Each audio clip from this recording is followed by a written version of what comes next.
يومك في عينيا الاتنين. قلت لك امك ديت في عينيا الاتنين، ما تقلقش يا حبيبي. باكلها وبشربها وحطها جوه عينيا. انا عارفه انك انت حاطاه في عينك كويس قوي. مصر دي وحاجه. ايه طبعا. تكلمها؟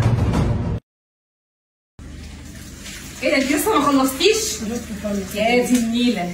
المهم هتلاقي في الفريزر اللي بطه، وهتلاقي جوزين حمام وفرخايه، عايزاكي تطلعيهم وتعمليهم. هعمل ده كله بس هنعمل ايه تاني جنبهم؟ وكفته مشويه، وعايزه صينيه مكرونه بشاميل، وايه كمان؟ وهنعمل ايه كمان؟ رز معمر وصينيه بطاطس. يا بنتي اعمل ده كله لوحدي. وهنعمل ايه كمان؟ انا حاسه ان مش كفايه برضه. يا بنتي مش هقدر اعمل ده كله لوحدي، تعبانه انا مش قادره واقفه. يا اسماعيل انت ناسيه ايه؟ مش مهم. اللي قلت لك عليه اعمليه، لو فكرت حاجه هقول لك عليه. وخلصي المواعين بسرعه، بقالك ساعتين في المواعين. طب مش قادره يا بنتي اعمل ده كله في وقت واحد، مش قادره كتير. يعني ايه مش قادره؟ امال بتعملي ايه هنا؟ خلاص هعمل، خلاص. يلا خلصيه. ما تزعقيش، خلاص هعمل. حسبنا الله ونعم الوكيل، حسبنا الله ونعم الوكيل. مين اللي جاي دلوقتي؟ ايه ده؟ سالي؟